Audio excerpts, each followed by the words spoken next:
Boa noite, meus irmãos. Que a paz de Jesus esteja em nossos corações. Estamos reunidos para mais uma noite de estudo. Ricardo, Cláudio, vamos cantar a música do mentor da casa, a homenagem que foi feita através dessa música pelo Ricardo, né? E agora a gente vai cantar.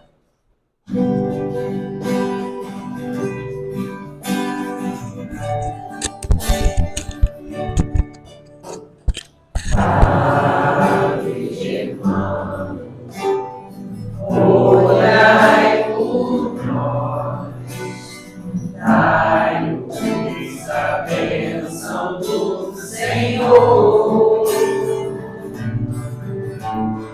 Padre Germano, olhai por nós, mostre-nos o caminho do amor. Espírito simples, mas superior,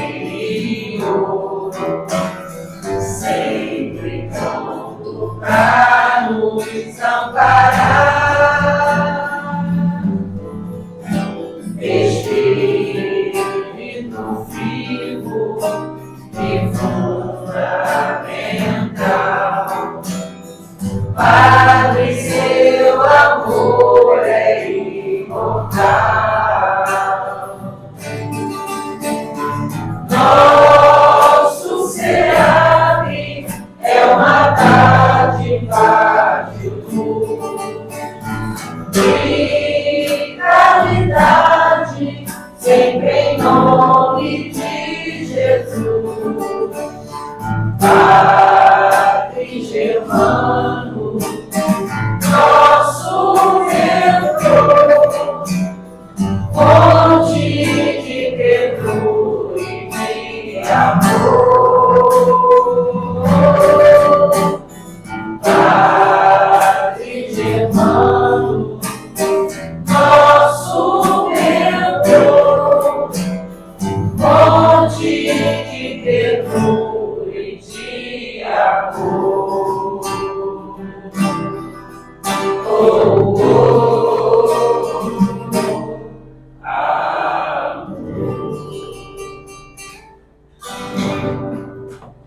Obrigada, meninos.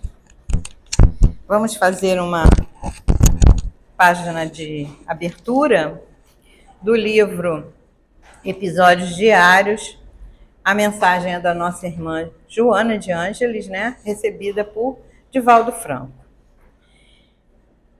E tem 37, capítulo 37, reclamações e queixas. Lenta, mas sistematicamente, vai se arraigando na personalidade do homem o hábito infeliz da queixa e da reclamação. Insubordinado em razão da predominância dos próprios instintos agressivos, o indivíduo sempre encontra motivos para apresentar-se insatisfeito. Isso não acontece com ninguém, né? Saúde ou doença, trabalho ou desemprego, alegria ou tristeza, calor ou frio, servem-lhe sempre de pretexto para queixar-se, para reclamar. Instala-se esse vício, olha o que Joana diz pra gente, né? Instala-se esse vício, fixando-se no comportamento que se torna azedo e desagradável, ao mesmo tempo que fomenta distonias íntimas, neuroses, abrindo campo para que se originem diversas enfermidades. O queixoso padece de hipotrofia da esperança e do otimismo. Não tem, né? Atrai, desdita e sintoniza com a amargura, passando a sofrer aquilo que se aparenta, deseja libertar-se. Então, reclama tanto, né, que parece que atrai mais ainda, né? Ao invés de se libertar daquilo. Para quem deseja encontrar, nunca faltam motivos de queixas e reclamações. E aí vem o conselho, né? Estabelece no teu cotidiano o compromisso de solucionar dificuldades em vez de gerá-las ou complicá-las quando se apresentem.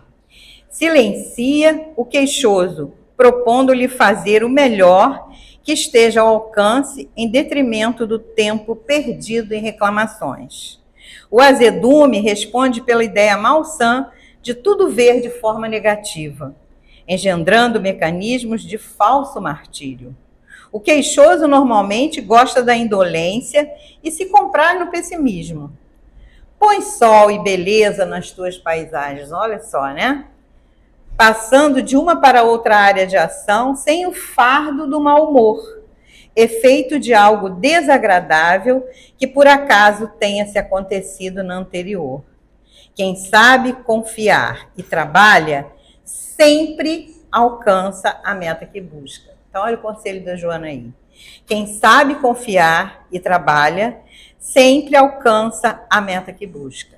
Então, assim, bem atual, né? Essa passagem aqui que Joana traz para nós, porque realmente estamos vivendo tempos difíceis, né? Então, problemas temos aos montes, né? E se a gente encará-los com esse peso, né, fica muito pior. A gente sabe também, que a doutrina nos diz, né, que Deus não dá um fardo maior do que possamos carregar. Então, se aparecem as adversidades, se aparecem as dificuldades, né, os problemas, temos que ter fé e confiança em Deus e em Jesus para enfrentá-los. Então, assim, fica muito pior se a gente continuar reclamando. Vamos ver o que é possível ser feito? Dá para tirar? Será que a minha reclamação, a minha queixa, vai resolver o problema? Se não vai resolver, para que eu vou ficar mais irritado ainda, né? Então, a gente tem que pensar muito, porque a gente está vivendo um tempo que você não precisa nem falar, às vezes a gente olha o outro, que foi? Né? Situações bem complicadas, mas que nós podemos contornar e fazer do nosso mundo um mundo melhor. Depende de nós, a gente reclama sempre do outro, né? Mas depende também de nós. Vamos fazer a nossa prece para iniciarmos o estudo, elevando o nosso pensamento ao alto, pedindo a Deus, nosso Pai Criador, a Jesus, nosso Mestre querido, a Germano, mentor espiritual desta casa, e toda a sua falange de trabalhadores, para que estejam aqui conosco, nos envolvendo com seus fluidos benéficos. Que possamos encontrar aquilo, não o que viemos buscar, mas aquilo que precisamos. Que a espiritualidade nos envolva, que nos dê aquilo que precisamos em termos de orientação, de inspiração, de intuição. Pedimos também por todos os nomes que são colocados ali nas caixinhas de tratamento, para todos esses irmãos doentes do corpo, da alma. Pedimos pelos irmãozinhos desencarnados, que também estão nos nossos pensamentos e necessitam das nossas vibrações amorosas.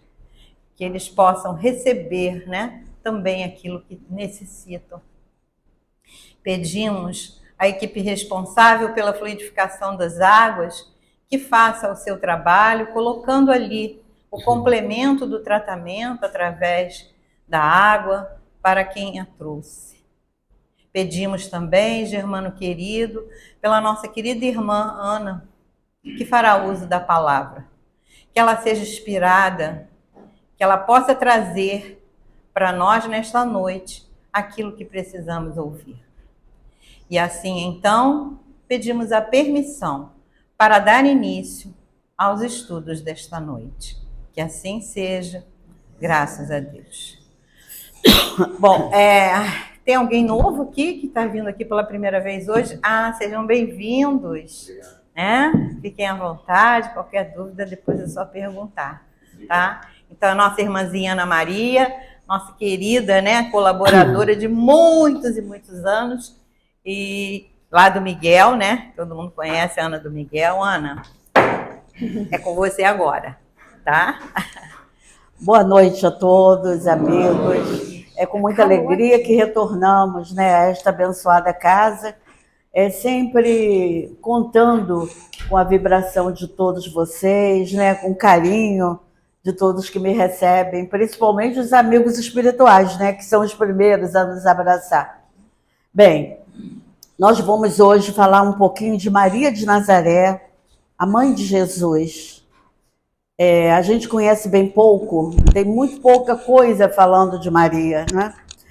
E o que a gente sabe de mais importante é que Maria continua no mundo espiritual resgatando almas. O primeiro que ela resgatou foi exatamente Judas, aquele que traiu o seu próprio filho, né? Então a gente por aí percebe esse coração amoroso dessa Mãe Santíssima. Nós estamos agora no Setembro Amarelo, né? O setembro foi um mês escolhido pela mídia, por todos nós, para a gente refletir sobre a questão do suicídio, que é uma doença que assola, infelizmente, a nossa humanidade, né?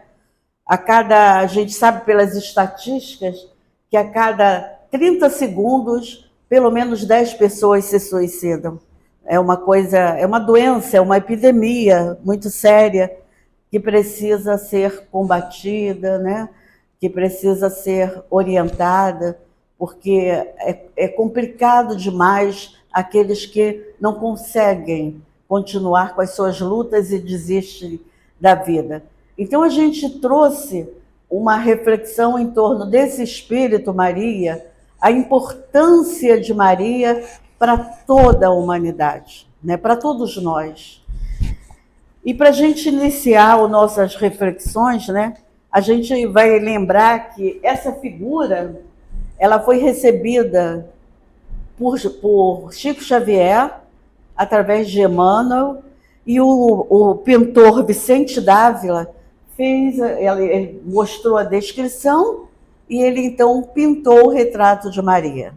Isso não significa que Maria, quando foi lá, a mãe de Jesus, era com essa fisionomia.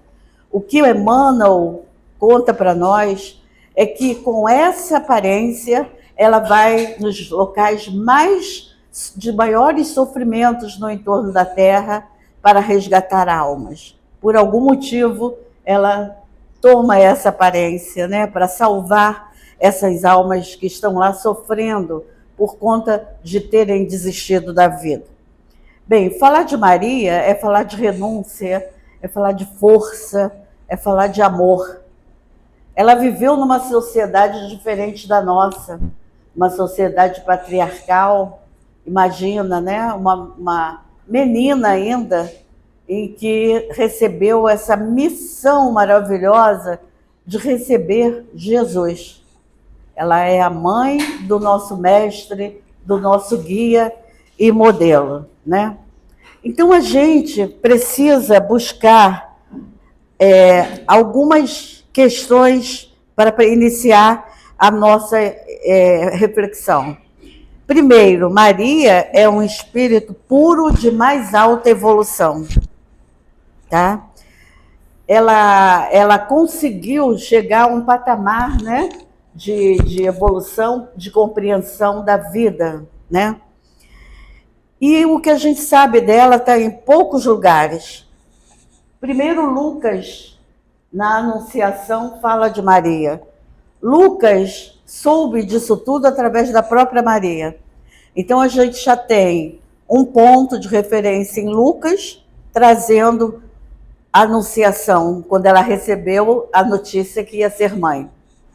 Temos ainda em Lucas, quando ela foi visitar Isabel, que era sua prima, e ela soube, né, que a Isabel estava grávida. Isabel já tinha uma idade avançada, acredito que uns 30 anos, porque a idade avançada naquela época é diferente da nossa, né?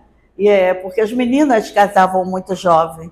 E aí ela não era mãe, até que um dia um anjo anunciou para Zacarias, que era o seu marido, que Isabel estava grávida. E ele não acreditou, imagina, duvidou. como minha mulher já velha vai estar grávida, né? E ele ficou mudo até a criança nascer. Na verdade, Isabel recebeu como filho João Batista, né? João foi o que anunciou a chegada do Mestre, foi o que abriu caminhos, tá? E quando a Maria chega para visitar Isabel, ela sente no seu ventre, João dá uns pulinhos, e ela percebeu que Maria estava grávida. E ela diz para Maria: bem-aventurada és tu pelo que trazes no ventre. Isso intuída pela espiritualidade. Percebam a grandeza desses espíritos, né? O próprio Jesus falou mais adiante que dos espíritos nascidos de mulher, João Batista era o maior. Então, João Batista é esse espírito grandioso, né, que também vem anunciar a chegada do Mestre. Sofreu muito, por sinal. Nós vemos ainda em Lucas, quando ela vai ao templo apresentar Jesus, que era um costume dos judeus, tinha circuncisão e apresentava os filhos lá no templo, né? Isso era uma coisa muito comum à época dos judeus. Eu não sei, talvez até hoje ainda tenha essa prática, né, de apresentar aqueles que nascem. Entre nós, antigamente, apresentava para a lua, né? Com 7 dias, apresentava o filho para a lua. São regras, são práticas, né, de acordo com cada povo. E no último que tem referência, já é em João. João conviveu com Maria muito depois que Jesus foi crucificado. Nas bodas de Canaã, que nesse dia, nas bodas, foi quando Jesus iniciou as suas práticas, né? Aquele famoso dia, bodas, casamento, né? Festa. Olha que época, né? Que lugar mais apropriado para se anunciar uma boa nova. Então, Jesus foi convidado junto com Maria, estavam todos lá reunidos na festa, quando acabou o vinho, e ele fez com que a água se transformasse em vinho. A gente sabe do poder do Mestre, né? O quanto ele poderia modificar aquele sabor. Se o vinho era tinto ou branco, não importa. O importante é que os convidados ficaram satisfeitos e disseram que aquele vinho era muito mais gostoso do que o que tinha sido apresentado até agora na festa. Inclusive, o anfitrião disse que geralmente se serve se serve melhor bebida no início e no final, que está todo mundo bêbado, se serve o pior. E nessa festa, o melhor vinho, que foi o que Jesus transformou a água em vinho, foi o que se apresentou no final. Então a festa foi um sucesso, né? Imagina. Porque o judeu fazia festa de casamento assim durante vários dias. Né? Era uma festa maravilhosa, em que todos compartilhavam a bebida, dançavam, né? E o Pedro, que era muito questionador, ele chegou para Jesus e falou: como assim, Jesus? O senhor começa a fazer o seu trabalho incentivando a bebida, as pessoas ficarem bêbadas? E Jesus disse para ele e para os seus que estavam ali ouvindo, né? Não se pode negar um favor a um amigo. Amigo é coisa séria para a gente guardar no coração, né? Então, quando o amigo nos convida, quando o amigo nos pede, a gente precisa atender, que é uma fala de Jesus, foi uma das primeiras falas de Jesus em público, tá? Foi quando ele fez a água se transformar em vinho. Então, Maria estava presente, né? Ela foi pedir a Jesus, ele ainda falou para ela: não está na minha hora ainda. Mas mãe é mãe, né, gente? Mãe é mãe. Mãe pediu, está pedido. E ela sabia exatamente qual era o poder do seu filho. Intuitivo. Imagina, ela foi convidada para receber esse espírito. Quem era Maria, né? Quem era? Quem é? Que, na verdade, ela continua aí. Quantas Marias existem, né? Quantas quantos João Maria, Antônio Maria, Ana Maria, eu sou Ana Maria, né? E tantas outras que existem, Maria Aparecida, né? Eu sou Rosa Maria. Maria. E tantas outras Marias que existem, né? É o nome mais falado, né, gente? É um nome muito falado. Então, a gente percebe essa grandeza maravilhosa. E, dando continuidade às nossas reflexões, nós vamos encontrar nesse livro, A Caminho da Luz, esse livro é muito interessante. É muito bonito. Quem puder estudar esse livro, comece a estudar. E no livro A Caminho da Luz, o Emmanuel fala que Maria é essa personalidade sublimada. E ela foi escolhida para desempenhar essa missão complexa e desafiadora para ser a mãe do Messias, de Jesus. Olha só. E Emmanuel ainda diz outra coisa. Nas proximidades da terra, adotando providências de vasta e generosa importância, que foram levadas a efeito. Escolhem-se os instrutores, os precursores imediatos e os auxiliares divinos, tá? Tudo isso para acompanhar Jesus na sua missão. E lá no livro, Emmanuel diz uma coisa muito importante. Ele diz que os seres supremos, né, porque o livro já começa dizendo que existiam seres angélicos, todos eles organizando o planeta Terra que habitaria cada um de nós aqui, como estamos por aqui, né? E a vinda do Messias. Então, essa reunião, a princípio, era para, primeiro, organizar o planeta. Segundo, nascer o Messias neste planeta. Tá? As duas grandes reuniões. E neste dia, foi o dia em que foi escolhida a sua mãe. E essa pessoa foi Maria Santíssima, por isso que ela é essa personalidade sublimada. Ela, desde o mundo espiritual, ela já estava sendo preparada para receber o Mestre. Sabia da sua dificuldade, da sua missão. Né? A gente fica lembrando dos nossos planejamentos. A gente que é uma pessoa assim, não é importante, né? Não é tão importante quanto Jesus, importante nós somos, mas não temos essa missão grandiosa com a humanidade.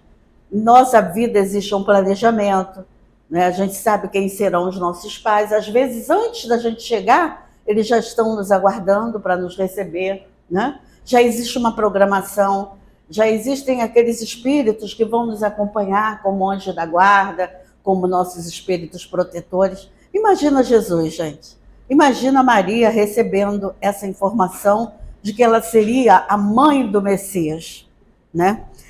Então, nesse livro, vocês vão ver essa reunião, né, em que ele fala isso.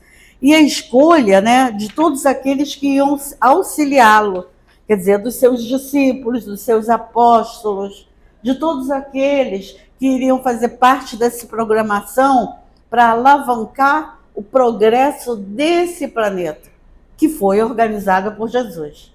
Então, Jesus já era puro quando ele fez o planeta Terra, há trilhões de anos. Imagina agora onde ele está. E Maria, onde está Maria Santíssima, né? Bem, e aí nós vimos, né, anos mais tarde, em que Maria tinha mais ou menos uns 14, 15 anos, em que ela estava fazendo as suas preces, ela foi educada no templo, ela fazia suas orações, ela tinha tempo de meditação, era uma pessoa ligada à espiritualidade desde que ela nasce.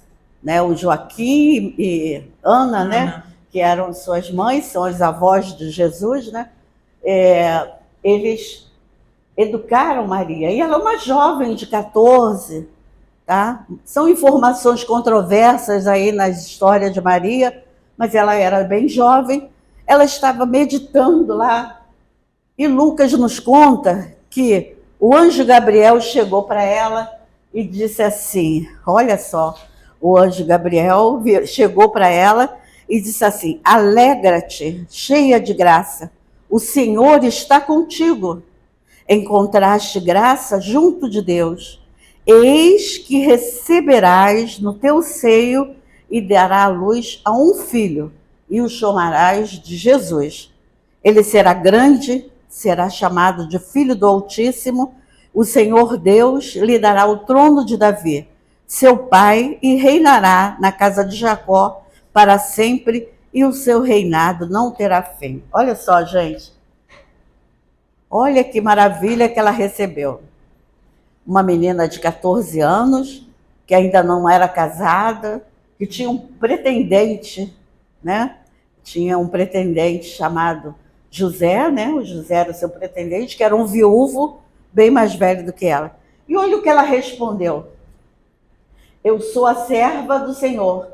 Faça-se em mim segundo a tua palavra. Imagina o peso disso, gente. Numa sociedade em que a mulher não tinha direito a nada. Tanto é que quando ela recebe a informação de que a Isabel estava grávida e ela vai visitá-la, as pessoas que vão levá-la começam a trazer, por conta do preconceito, comentários maliciosos. Uma mulher, uma menina sozinha, como assim vai sair sozinha por aí para um lugar mais distante? E aí ela não se importou, ela não se deixou abater por nenhum comentário malicioso. Ela seguiu com a sua fé e com a sua força. Faça-se em mim segundo a sua vontade. Olha que maravilha, né? E Maria continuou no seu apostolado, na sua missão, né? Sem nenhuma dificuldade de compreender, de receber esse ser maravilhoso. Por isso, ela é um ser sublimado. E aí eu fiquei lembrando da questão 582 do Livro dos Espíritos, que diz para a gente que a paternidade é uma missão. Muitas vezes, quando a gente fica grávida, a gente já sabe que antes da gente ver o resultado, a gente já sabe que vai ser mãe. A gente já tem isso em nós. Quem é mãe sabe do que eu estou falando. O meu neto, quando nasceu, a minha nora, ela não gosta de espiritismo, não gosta de Deus, não gosta de nada. Mas ela muito tempo antes, ela já dizia como é que seria o filho dela. Quer dizer, a gente já tem uma programação anterior, uma preparação, e o livro 580, a questão 582 do Livro dos Espíritos nos fala sobre isso, dessa programação e dessa missão em receber um ser com uma programação definida. Imagina Jesus, né? Imagina Maria recebendo essa informação de que ela seria mãe do Mestre, né? E desse Altíssimo, desse Espírito de um grau tão elevado. Bem, então a importância, né, dessa mulher, né, ela é assim ilimitada, gente, é ilimitada. E a gente fica lembrando, né, das dificuldades, né? Agora mesmo a Giovana estava contando a dificuldade de saúde do filho, o quanto isso tudo afeta os nossos corações. Quando nossos filhos não estão bem, como é que a gente fica aflito, né? Que na verdade eles não são nossos, mas a gente assume essa posse, né? A gente quer cuidá-los como se eles nunca fossem ficar grandes. A gente está ali, enquanto está na barriga, está maravilhoso, você está sob controle. Saiu da barriga, perdeu o controle, né? Não tem jeito. E essa mulher, ela enfrentou muitos obstáculos para receber Jesus como filho, mas ela foi em frente. Um outro momento muito difícil foi quando ela foi apresentar, lembra que eu falei que ela foi lá apresentar Jesus ao templo? E quando ela foi apresentar Jesus no templo, existia um sacerdote que recebeu-a de nome Simeão. E ele, claro, como médium, né, olhou para Maria e olhou para Jesus, junto com o próprio José ali do lado, né, e falou assim para ela: a ti, Maria, uma espada transpassará a tua alma. Olha só, uma espada transpassará a sua alma. Vamos imaginar, gente, a gente como mãe, o nosso filho sofrer como Jesus sendo crucificado. Não tenho o que falar, né? Só para a gente imaginar que não é qualquer mulher que poderia ser a mãe de Jesus. Não é? Imagina o quanto o sofrimento daquele coração que, mesmo sabendo dessas adversidades, aceitou. E ela sabia do que Simeão estava falando. Uma espada transpassará a tua alma. E ele disse mais adiante, ele fala assim, esse menino vem ao mundo para a queda e soerguimento de muitos em Israel, e para ser um sinal contestado, tá? E uma espada, então, vai transpassar o seu coração materno, né? E Maria ficou ali pensando naquilo tudo que o nosso companheiro falou, né? Dessa espada que ia transpassar a tua alma, o seu coração. E ela, então, ela vai, né, vivendo, né, com Jesus, e o tempo todo ela vai percebendo aquele espírito, aquele menino, que a gente sabe bem quem são os nossos filhos, né? Ela começou a perceber todo esse comportamento, né? Imagina, Jesus devia levitar na água, né? Na banheira, quando tomava banho, né? Ele tem até uma figura dessa. Imagina aquele espírito de luz, aquele espírito superior, né? Que já trazia em si, ele era médium de Deus. E ela, então, uma vez conversando lá com a Isabel, a Isabel falava, né, das suas preocupações com João, e ela das suas preocupações com Jesus. Porque os dois, né, tanto João quanto Jesus, tinham comportamentos diferenciados daquelas crianças comuns. O próprio João Batista, quando ele atingiu uma certa idade, ele pegou poucos pertences e foi viver longe da comunidade, né? Foi se alimentar de mel, de meditações, né? Não é qualquer espírito, né, gente? Não é mesmo. Bem, continuando as nossas reflexões, a gente vai ver lá em Coríntios, o Paulo dizendo para nós uma coisa muito importante. Ele vai nos ensinar que esse episódio da crucificação de Jesus entre dois ladrões é exatamente para nos ensinar, tá? Ele fala exatamente isso. O caminho da vida imortal que jamais nos levará a Deus sem o aprimoramento e sem a sublimação de nós próprios.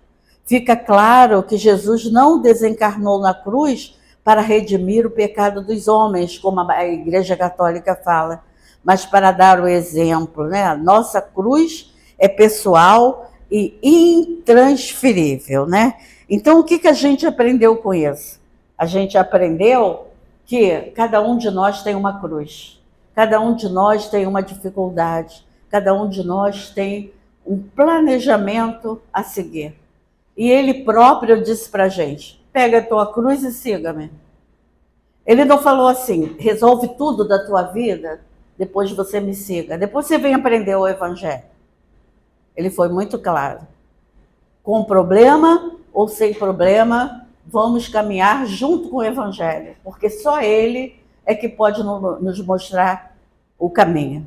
O Evangelho é como se fossem pílulas em que a gente vai absorvendo diariamente, para quando chegar cada ano, a gente está um pouco menos doente. Porque ele não veio para os sãos, ele veio para nós, que todos nós somos doentes da alma. É por isso que Paulo falou isso. Aprimoramento e sublimação de nós mesmos. Para isso, Jesus trouxe todas aquelas palavras. Para isso, ele trouxe todos aqueles exemplos. Sem medo das consequências de uma época dura, de uma época em que ele foi condenado por falar a verdade, né? O tempo todo ele foi perseguido, não é isso? Bem,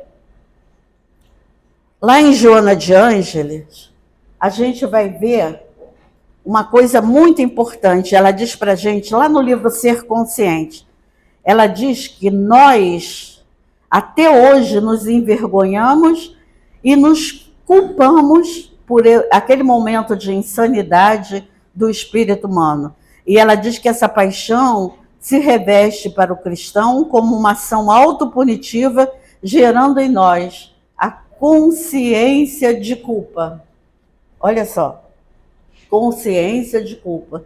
Porque vários autores dizem que a época em que Jesus esteve entre nós, nós estávamos lá, só que nós não estávamos observando e aprendendo as maravilhas que ele falava. A gente ainda estava muito distanciado disso.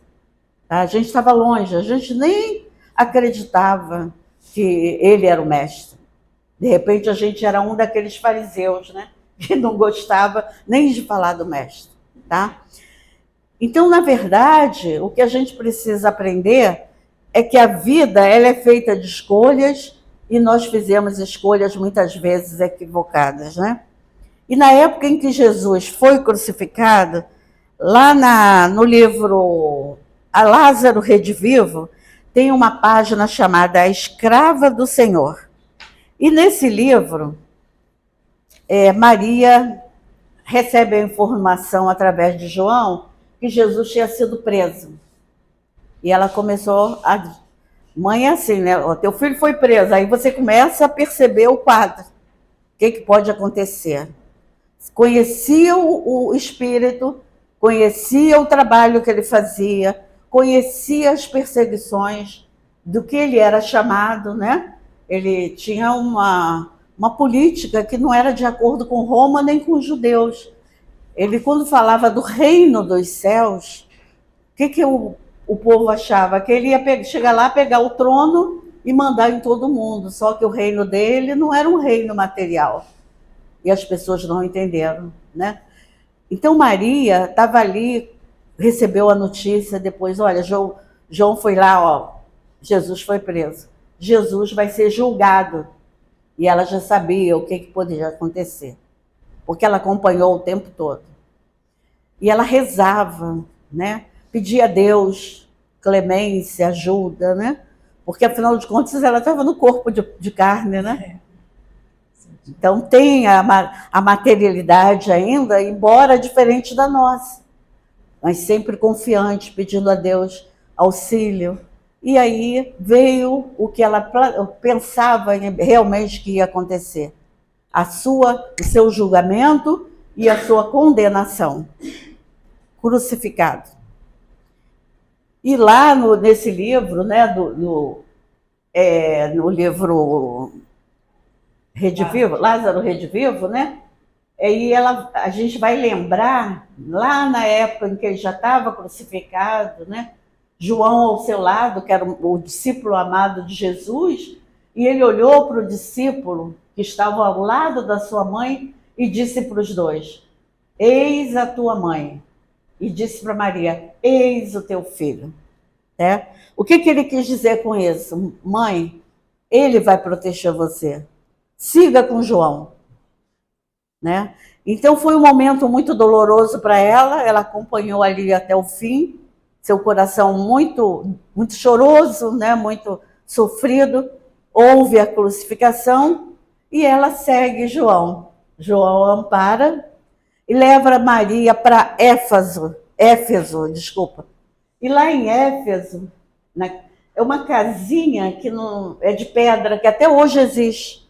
Eu já tive várias amigas que foram visitar a casa da Mãe Santíssima. Em Éfeso, de lá dava para ver o mar, né? O mar da Galileia. E aí, ela ali naquela casinha, o que ela fez? Pegou sua cruz e seguiu. Foi trabalhar no bem, foi amparar, foi resgatar almas que batiam à sua porta, pedindo socorro material e espiritual. E ela, através da sua bondade, através da sua grandeza, ela não parou um dia de receber esses aflitos.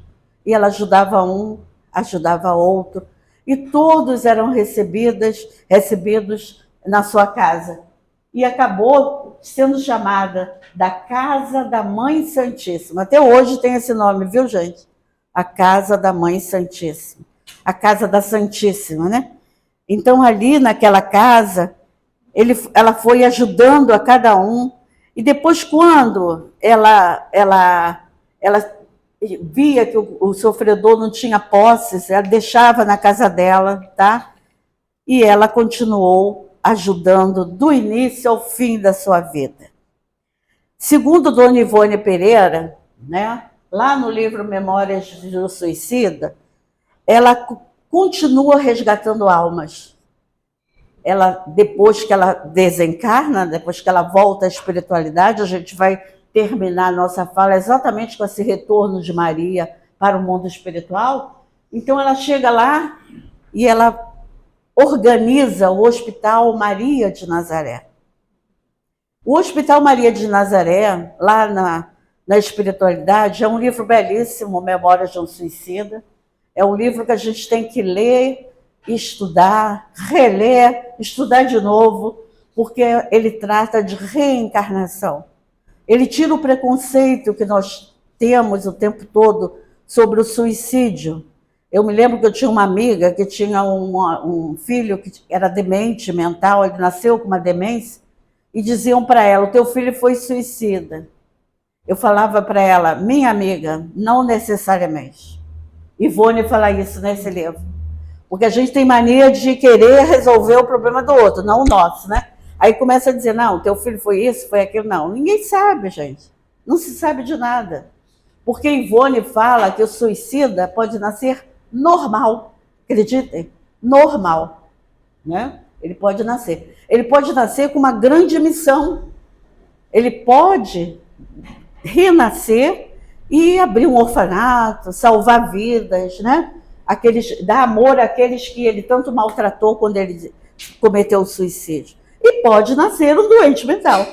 Então pode tudo, certo? E aí a Dona Ivone fala coisas muito bonitas no livro, Memórias, no Hospital Maria de Nazaré. Para Maria de Nazaré, os espíritos suicidas devem alcançar consolo, assim como ela fez com Judas, sem condenação. E vai lá no vale de sofrimentos e resgata esses espíritos. É um departamento, gente, maravilhoso, em que Maria ajuda e resgata muitos espíritos, e ela tem muitos auxiliares que vão auxiliar para resgatar esses espíritos sem esperança, tristes, desconsolados. E outra coisa que ela faz, que a Dona Ivone diz, sondagens de luz, banhos de propriedades magnéticas, bálsamos quintessenciados, intervenções de substâncias luminosas extraídas dos raios solares. São alguns tratamentos que recebem lá no Hospital Maria de Nazaré para todos aqueles que lesionaram o seu perispírito. Então, olha que beleza de espírito. Incansável no trabalho, né? No livro conta que eram 4 ou 5 suicidas, né? Era o Sobral, o Jerônimo, o Camilo e Mário Sobral, uns 4 ou 5. Então, os espíritos que foram resgatados juntos, eles chegam ao hospital, eles ficam encantados com tamanho carinho. Como é que eles eram dignos desse carinho? Eles ficavam envergonhados de ver como eles ficavam se questionando. Nós somos dignos de receber essa cama branquinha, esse alimento maravilhoso. E era Maria ao lado de cada um, e são todos os seus auxiliares trazendo aquele consolo àquelas almas.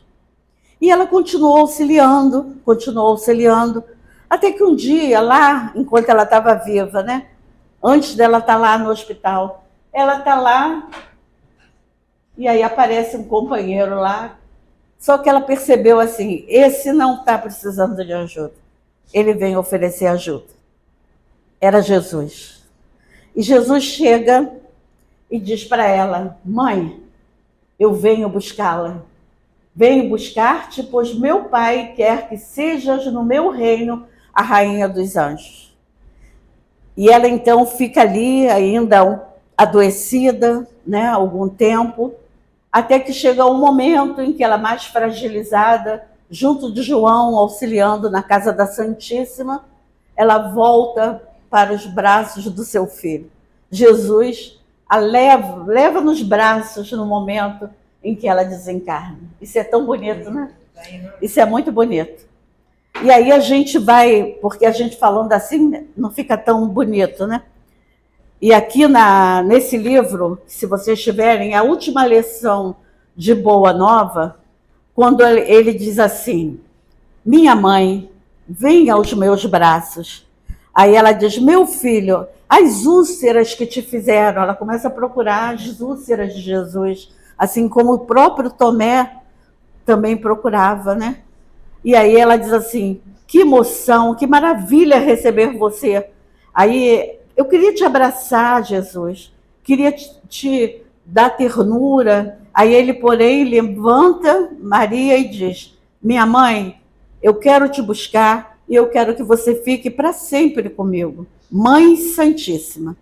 E foi um momento bastante bonito quando ela recebeu o mestre, né? Quando o mestre a recebeu Maria, né?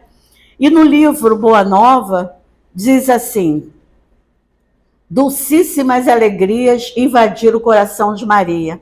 A caravana espiritual se dispõe a partir com Maria nos braços de Jesus. Eu fiquei imaginando essa cena, gente, né? O quanto aquela mulher doce, né, de excelência, uma mulher que recebeu uma missão tão grandiosa, foi recebida na espiritualidade, né? Leiam, não deixem de ler, eu estou pulando muita coisa, ele é enorme essa fala dele, né? E aí Maria foi junto com Jesus. Canta, minha filha, tenhamos. Ela ia para lá, ela ia para o mundo espiritual e ela percebeu que ainda tinha gente sofrendo. Era a época dos mortos, dos cristãos que estavam sendo mortos. Ela chegou no ouvido de uma companheira e disse, canta, minha filha, tenhamos bom ânimo, convertamos as nossas dores da terra em alegrias para o céu. Olha só. Então, Maria é essa esse maravilhoso espírito que continua junto conosco. Ela não está lá e a gente está aqui. Assim como Jesus continua conosco, ele disse que estaria conosco até o final dos tempos. Muita gente procura Jesus na cruz, ele está aqui no nosso dia a dia, ele nos abraça, ele nos fortalece. E Maria, sua mãe, também nos dá esse carinho. Quem não já pediu alguma coisa à Mãe Santíssima? Né? Porque quantas Marias, quantos pedidos, quantas alegrias, a Mãe Aparecida, né? Que todo mundo vai lá procurar por ela, e outras Marias, que na verdade é todo o espírito sublimado. O espírita, alguns espíritas têm o preconceito de acreditar que lá Maria, Nossa Senhora de Fátima, Nossa Senhora da Aparecida, é outro espírito, é o mesmo espírito, gente. É Maria. Só que cada uma delas, dentro da sua história, tem uma missão, mas são espíritos que são mães, né? E que é a missão mais importante, não estou desmerecendo os pais, não, porque quando a gente fala mãe, a gente fala da figura feminina, mas tem muito homem que atua como figura feminina muito melhor do que, às vezes, a própria figura feminina, né? Então, na verdade, o que a gente está querendo dizer para todos vocês é esse coração angélico que ama, né? A mãe, vocês podem olhar lá na fila do presídio. Não tem um pai, mas tem um monte de mãe que vai lá. O meu filho teve interno numa clínica de dependência química, só tinha mãe. O pai desiste. Só tinha a mãe lá abraçando, torcendo para dar certo. Mãe não desiste. O filho pode estar lá embaixo, né? Pode estar caído. Ela vai lá e levanta. Ela dá força. ela até às vezes erra por amor, né? Ela é conivente, né? Às vezes erra por amor. Porque aí faz, por isso que é bom o pai, para dar o equilíbrio. Porque mãe também, por amar demais, ela acaba se distraindo nesse amor e acaba fazendo tudo errado, não é isso? Então, que a gente possa entender esse amor. Então, para terminar aqui a nossa fala, eu trouxe uma poesia muito bonita que diz assim: Ave Maria, Senhora do amor que ampara e redime. Ai do mundo se não for a vossa missão sublime. Cheia de graça e bondade, é por vós que conhecemos a eterna revelação da vida em seus dons supremos. O Senhor sempre é convosco, mensageira de ternura, providência dos que choram nas sombras da desventura. Bendita sois vós, rainha, estrela da humanidade, rosa mística da fé, lírio puro da humildade. Entre as mulheres sois vós a mãe das mães desvalidas, nossa porta de esperança e anjo de nossas vidas. Bendito o fruto imortal da vossa missão de luz, desde a paz da manjedoura às dores além da cruz. Assim seja para sempre, ó divina soberana, refúgio dos que padecem nas dores da luta humana. Ave Maria, Senhora, do amor que ampara e redime. Ai do mundo se não fora a vossa missão sublime. É uma linda mensagem de Amaral Ornelas, trazida através do Chico, que está lá no livro Parnaso de Além Túmulo. Então, com essa mensagem, a gente percebe, né, o quanto essa mulher representou para a humanidade. E representa. Não é só no passado, ela representa para a humanidade. E até hoje, ela está lá resgatando os suicidas. Porque todos ela considera como filhos do seu coração. E ela fala sempre: filho, vem comigo. Vem comigo que eu quero te abraçar. E quando ela vai pegar Judas, que Judas estava totalmente desorientado nas regiões mais trevosas, ele começa a perguntar: quem é você? Eu sou tua mãe. Não, minha mãe desistiu de mim, todo mundo desistiu de mim. Aí ela diz para ele assim: filho, eu sou a mãe de Jesus. Quando ela fala isso, Judas desaba, né? Abraça o nosso companheiro suicida e dá para ele esse ânimo e essa coragem. Ela não julga o seu comportamento, aquele que matou o seu filho, que entregou o seu filho, né? E, na verdade, ela o abraça e diz: eu te amo. Mas quem és tu que me ama? Eu sou a mãe de Jesus. Então, que a gente possa, refletindo nestas palavras que nós trouxemos, refletir em todos aqueles que desistem da vida, né? Em todos aqueles que Maria abraça com o maior carinho, né? E que ela não julga, que ela não fala em nenhum momento que não vai auxiliar por isso ou por aquilo. Ela abraça, ela consola a cada coração. Que Jesus abençoe a cada um de nós, que Maria Santíssima esteja sempre conosco nos momentos mais complicados, porque temos a certeza que naqueles momentos mais difíceis nós não estamos sozinhos, de maneira nenhuma, tá? Muito obrigada por me ouvir, tá, gente? Que Jesus nos abençoe. Que assim seja. Um grande resgate essa palestra de hoje, porque muitos, né, têm receio de falar em Maria por ser espírita, né? Porque a gente traz alguns preconceitos, né, da religião católica. Mas hoje, né, fica essa certeza desse espírito tão importante e que nos acompanha até hoje. É verdade. Né? Então, obrigada, Ana, pela palestra. Um grande abraço para todos os internautas e deem, como o nosso irmãozinho pede ali, o like.